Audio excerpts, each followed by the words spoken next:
Nahmaduhu wa nasta'inuhu wa nastaghfiruh wa na'udzu billahi min shururi anfusina wa sayyiati a'malina. May yahdihillahu fala mudhillalah wa may yudlil fala hadiyalah. Wa asyhadu an la ilaha illallah wahdahu la syarikalah wa asyhadu anna Muhammadan abduhu wa rasuluh. Ya ayyuhalladzina amanu taqullaha haqqa tuqatih wa la tamutunna illa wa antum muslimun. Ya ayyuhan nasu taqu rabbakumul ladzi khalaqakum min nafsin wahidah wa khalaqa minha zawjaha wa batha minhuma rijalan katsiran wa nisaa'a wattaqullaha alladzi tasaaluna bihi wal arham innallaha kana 'alaikum raqiba. Ya ayyuhalladzina amanu taqullaha wa qulu qawlan sadida yuslih lakum a'malakum wa yaghfir lakum dhunubakum wa may yuti'illaha wa rasulahu faqad faza fawzan 'azima. Amma ba'du fa inna asdaqal hadithi kitabullah wa khairal hadi hadi Muhammadin sallallahu alaihi wa alihi wasallam wa syarral umuri muhdatsatuha fa inna kulla muhdatsatin bid'ah wa kulla bid'atin dhalalah wa kulla dhalalatin finnar. Ayuhan nas rahimakumullah. Jamaah Jumat yang dimuliakan oleh Allah Subhanahu wa taala. Jumat ini kita berada di Jumat yang terakhir di bulan Rabiul Akhir 1437 Hijriah. Dalam kesempatan Jumat kali ini kami mau mengingatkan kepada kita pesan-pesan dari Nabi SAW yang beliau pernah pesankan kepada salah seorang dari keluarga beliau, sepupu beliau, dan salah seorang dari pemuda di zamannya. Dan pesan ini tentu saja terus relevan untuk kita pesankan kepada setiap hamba Allah di setiap zamannya, walaupun dia dipesankan secara khusus oleh Nabi SAW kepada Abdullah bin Abbas radhiyallahu anhuma, sahabat tersebut, namun beliau juga menceritakan kepada kita semuanya, karena pesan-pesan ini adalah pesan yang berlaku kepada setiap hamba Allah Subhanahu wa taala. Nabi SAW sebagaimana yang diceritakan oleh Abdullah bin Abbas radhiyallahu taala anhuma, Abdullah bin Abbas bersama dengan Nabi SAW di satu hari berboncengan dan memanfaatkan perjalanan tersebut. Nabi SAW berpesan kepada anak muda tersebut, "Ya gulam, inni u'allimuka kalimat." Wahai anak, wahai pemuda, aku pesankan kepadamu beberapa kalimat-kalimat. Beliau sebutkan ini agar Abdullah bin Abbas radhiyallahu anhu memasang telinga beliau dengan sebaik-baiknya untuk berupaya memahami pesan-pesan tersebut dan tidak sekadar lewat tanpa disimak. Dan tentu saja setelah itu beliau diperintahkan untuk mengamalkannya. Ihfadillaha yahfadka, ihfadillaha tajidhu tujahak, wa idza sa'alta fas'alillah, wa idza ista'anta fasta'in billah. Wa'lam anna al-umma law ijtama'at ala an yanfa'uka bi syai'in lam yanfa'uka bi syai'in illa ma qad katabahu Allahu lak, wa in ijtama'u ala an yadurruka bi syai'in illa ma qad katabahu wa jaffatis suhuf. Begitu Imam Tirmidzi meriwayatkannya. Nabi SAW berpesan, jagalah Allah, niscaya Allah akan menjagamu. Jagalah Allah, kamu akan mendapati Allah berada di depanmu. Dan jika kamu meminta, jangan meminta kecuali hanya kepada Allah. Dan jika engkau minta tolong, minta tolonglah hanya kepada Allah Subhanahu wa taala. Ketahuilah, seandainya seluruh umat ini bersepakat untuk memberikan kepadamu satu manfaat, mereka tidak akan mampu memberikan manfaat kepadamu kecuali apa yang telah Allah takdirkan untukmu. Sebaliknya, seandainya mereka juga telah bersepakat untuk membahayakan kamu, niscaya mereka tidak akan mampu kecuali apa yang telah Allah takdirkan kepadamu. Karena pena telah diangkat dan catatan-catatan takdir telah kering, kata Nabi SAW.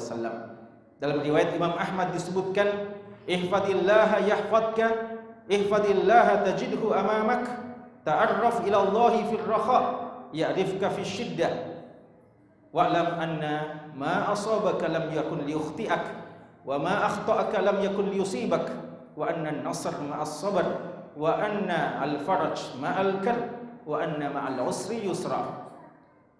Jagalah Allah, Allah akan menjagamu. Kenalilah Allah pada saat kamu susah, Allah akan mengenalimu pada saat engkau senang. Kenalilah Allah pada saat engkau senang, Allah akan mengenalimu pada waktu kamu susah. Dan ketahuilah apa yang akan menimpamu tidak akan meleset darimu, dan apa yang meleset darimu tidak akan mungkin menimpamu. Ketahuilah kemenangan baru datang setelah kalian bersabar. Dan ketahuilah jalan keluar dari persoalan-persoalan dan musibah yang menimpamu itu datang ketika musibah begitu banyak menimpamu, kesusahan begitu banyak menimpamu. Dan ketahuilah akan datang kemudahan setelah didahului dengan kesulitan. Hadis ini hadis yang sangat panjang atau yang cukup panjang dan mengandung kalimat-kalimat yang sangat mulia. Oleh karenanya Al-Imam Ibnu Jauzi rahimahullahu taala pernah mengatakan, sangat menyedihkan ketika seorang hamba tidak membaca hadis ini dan tidak mentadabburinya dan tidak memahami kandungan-kandungan yang terdapat di dalamnya.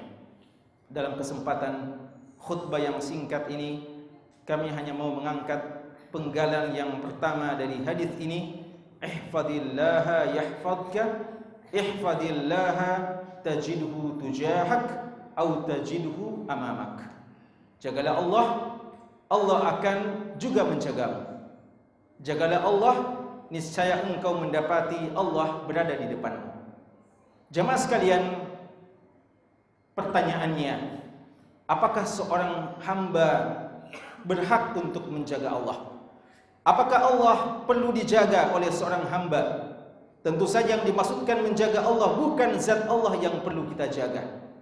Tapi kata ulama kita, makna menjaga Allah adalah ihfad awamirahu wahfad nawahiyahu wahfad huquqahu wahfad hududahu. Jagalah Allah artinya jagalah perintah-perintah Allah dengan cara melaksanakannya. Menjaga Allah artinya jagalah larangan-larangan Allah dengan menjauhinya, meninggalkannya. Dan jagalah Allah artinya jagalah hak-hak Allah, yaitu tunaikan hak-hak Allah. Dan jagalah Allah artinya jagalah batasan-batasan Allah, jangan kalian melampauinya, bahkan jangan kalian mendekati batasan-batasan Allah Subhanahu wa taala. Allah Subhanahu wa taala menyebutkan di antara sifat-sifat orang yang beriman, wal hafizuna li hududillah, mereka yang menjaga batasan-batasan Allah, tidak melanggar batasan Allah, bahkan mendekat pun. Kata Allah, tilka hududullah fala taqrabuha, itulah batasan-batasan Allah, jangan kalian melampauinya, bahkan mendekat pun jangan kalian lakukan. Hadirin sekalian, seluruh perintah Allah seharusnya kita kerjakan, seluruh larangan Allah seharusnya kita tinggalkan, dan seluruh hak-hak Allah seharusnya kita tunaikan, dan seluruh batasan-batasan Allah jangan sampai kita melampauinya, dan bahkan jangan kita mendekatinya. Ini secara umum pesan dari Nabi SAW. Namun dari sekian perintah-perintah dan sekian larangan dan dari sekian hak-hak dan dari sekian batasan-batasan Allah, ada beberapa perintah dan larangan, hak dan batasan yang disebutkan secara khusus dalam Al-Quran dan hadis-hadis Nabi SAW. Di antaranya jemaah sekalian, di antara syariat yang paling perlu untuk dijaga adalah ibadah salat itu sendiri. Allah Subhanahu wa taala dalam Al-Qur'an begitu banyak mengatakan walladzina hum ala salawatihim yuhafizun, walladzina hum ala salatihim yuhafizun. Dan Allah mengatakan hafizu ala salawat was salatil wusta. Allah Subhanahu wa taala ketika menyuruh kita salat, bukan sekadar menyuruh kita salat, tapi Allah menyuruh kita menjaga salat kita. Allah ketika memuji orang-orang beriman, bukan sekadar orang beriman yang salat, tapi Allah mengatakan mereka-mereka yang menjaga salat-salat mereka. Oleh karena itu, seorang hamba Allah perlu menjaga salat ini. Apanya salat yang perlu untuk kita jaga jamaah sekalian? Yang pertama adalah jaga waktu salat tersebut. Jangan kita salat pada waktu ketika salat akan berakhir. Seharusnya kita salat pada waktu yang paling Allah cintai di awal waktunya. Dan Nabi kita SAW tidak pernah melaksanakan salat kecuali secara berjamaah. Dan ini diantara makna menjaga salat. Innas salata kanat alal mu'minina kitaban mawquta. Kita salat bukan semau kita, bukan ketika ada waktu senggang saja, bukan ketika kita mempunyai keluasan dan kelapangan, tapi waktu dan aktivitas kita seharusnya kita sesuaikan dengan waktu-waktu salat yang telah Allah tetapkan sebelumnya. Salat kita jaga jemaah sekalian dengan menjaga penampilan kita. Jadikanlah penampilan kita yang terbaik ketika kita berhadapan dengan Allah, bukan ketika kita akan berkumpul dengan banyak manusia.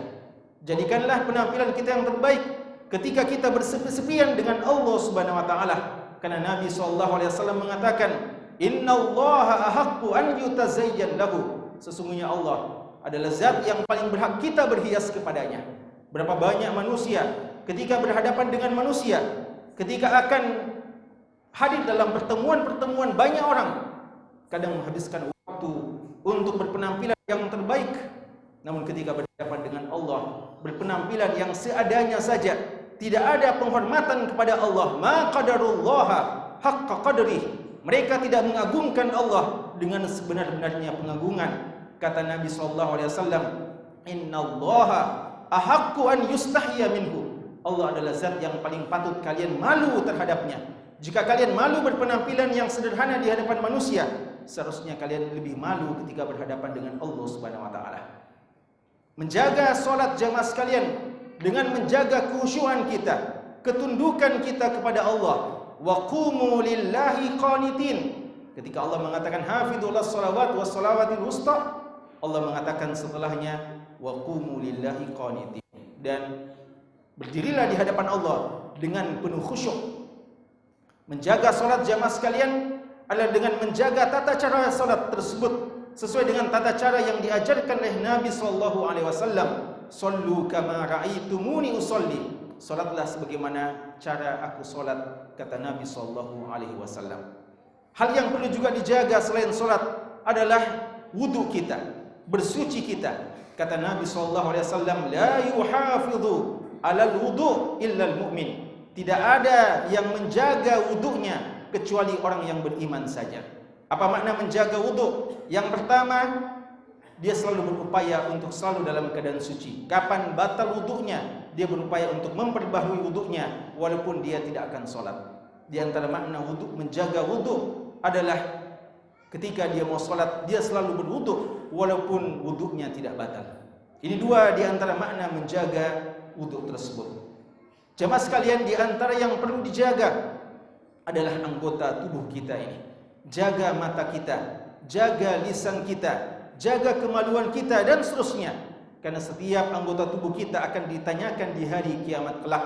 Kata Nabi SAW, man hafidhah, dalam sebagian riwayat, man yadmanu minni ma baina lahyaihi wa ma baina fakhidaihi atmanu lahul jannah. Siapa yang menjamin dan siapa yang menjaga antara dua rahangnya, artinya menjaga lisannya, dan siapa yang menjaga antara dua pahanya, artinya kemaluannya. Siapa yang menjaga lisannya tidak bermaksiat kepada Allah, menjaga kemaluannya tidak disalurkan kecuali dengan jalur yang halal hanya kepada istri-istrinya, maka aku menjamin baginya surga, kata Nabi SAW. Jamaah sekalian, orang yang menjaga Allah dengan segala bentuknya, janji Allah melalui lisan Nabi SAW adalah Allah pun akan menjaganya. Bagaimana Allah menjaga kita? Allah menjaga kita karena kita menjaga Allah Subhanahu wa taala. Dan ini yang dinamakan oleh ulama kita al-jaza'u min jinsil amal. Balasan senantiasa setimpal dengan apa yang kita lakukan. Kita mau dijaga Allah, jagalah juga Allah. Kita mau diingat oleh Allah, ingatlah Allah. Fadhkuruni adzkurkum. Banyaklah mengingat Allah, Allah akan mengingat kita. Kita mau janji-janji Allah kepada kita ditepati, maka tepati dulu janji kita kepada Allah. Wa aufu bi ahdi, kata Allah, ufi bi ahdikum. Tepatilah janji kalian kepada aku, kata Allah, barulah aku akan menepati janjiku kepada kalian.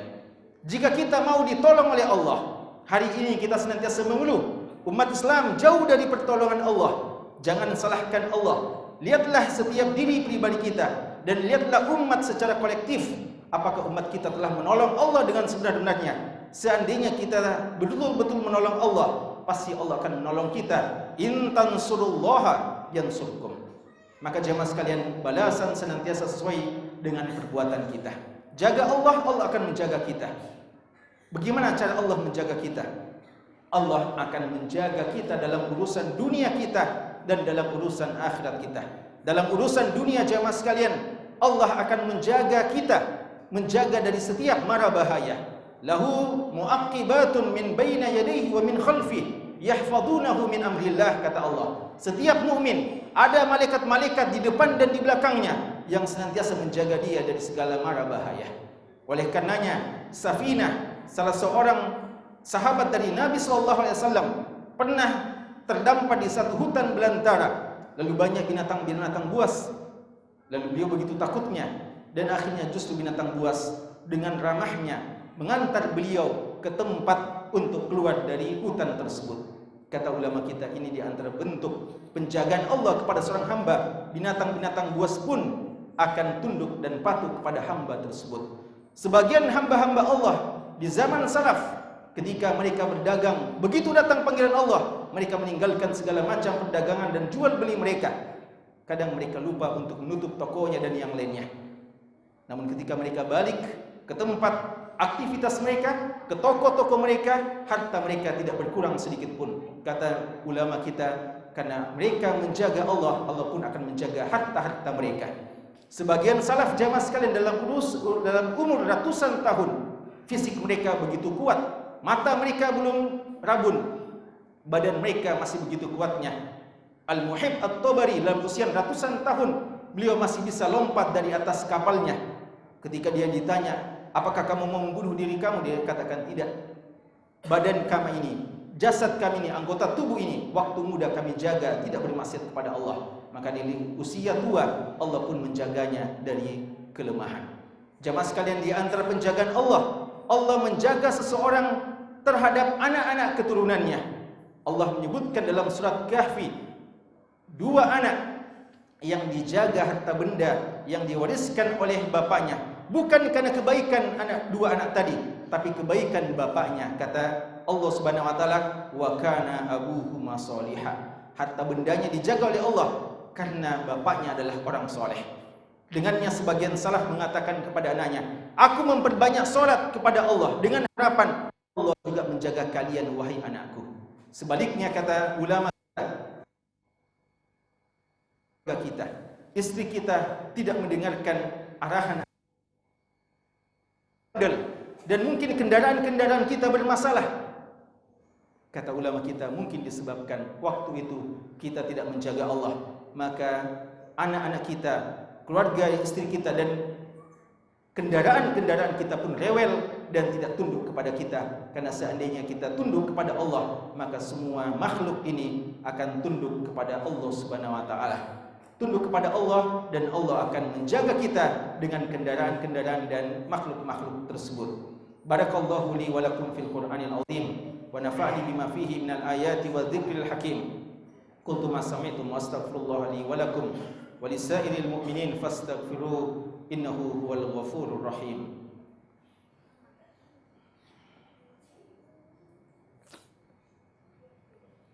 Alhamdulillahi ala ihsani wa syukru lahu ala taufiqihi wa amtinani.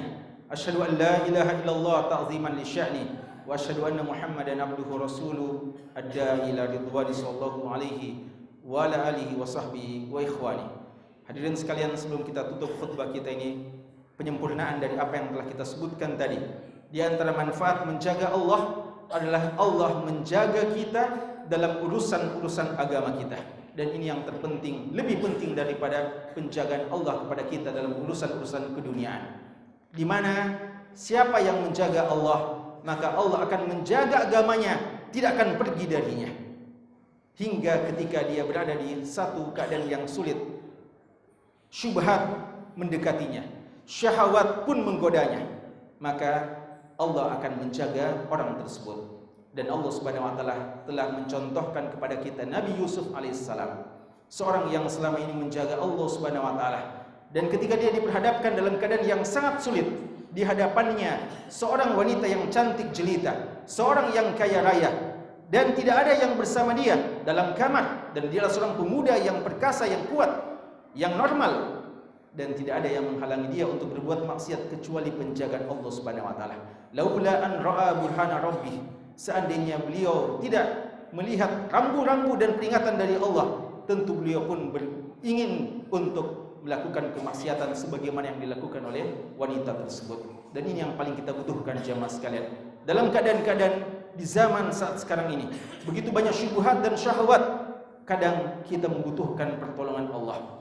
Kadang kita mengetahui kebaikan namun sangat sulit bagi kita untuk melaksanakannya. Semua kita kadang mengetahui kemaksiatan, pelanggaran terhadap syariat Allah, tapi ketika berada di hadapan kita, mendekati kita, kadang kita tidak kuasa untuk menghindarinya.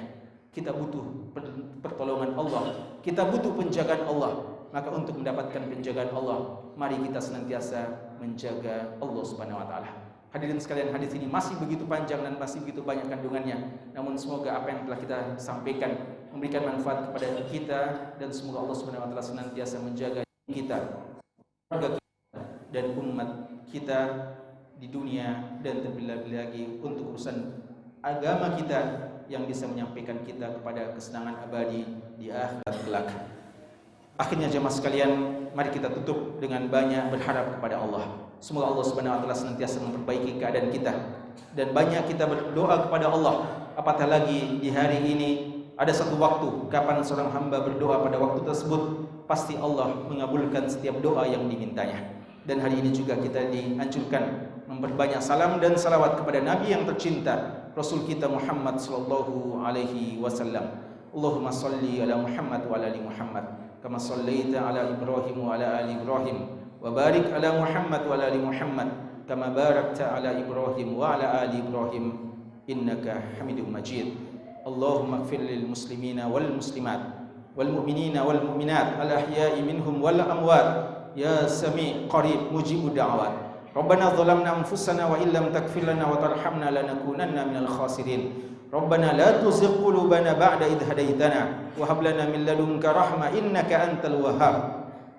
Rabbana ighfir lana dhunubana wa israfana fi amrina wa thabbit aqdamana wansurna 'alal qaumil kafirin. Allahumma inna nas'aluka husnal khatimah. Allahumma arzuqna husnal khatimah ya rabbal alamin ya arhamar rahimin. Allahumma izzal islam wal muslimin wa ahlikil kafarata wal musyrikin wal munafiqina ya rabbal alamin. Allahumma ansur man nasra dinak wa akhdhul man khadala dinaka ya aziz ya qahar. Rabbana ighfir lana wa li ikhwanina alladhina sabaquna bil iman wa la taj'al fi qulubina ghillan lil ladzina amanu. Rabbana innaka raufur rahim. Rabbana hab lana min azwajina wa dhurriyyatina qurrata a'yun waj'alna lil muttaqina imama. Rabbana atina fid dunya hasanah wa fil akhirati hasanah wa qina adzabannar. Subhana rabbika rabbil izzati amma yasifun wa salamun alal mursalin walhamdulillahi rabbil alamin.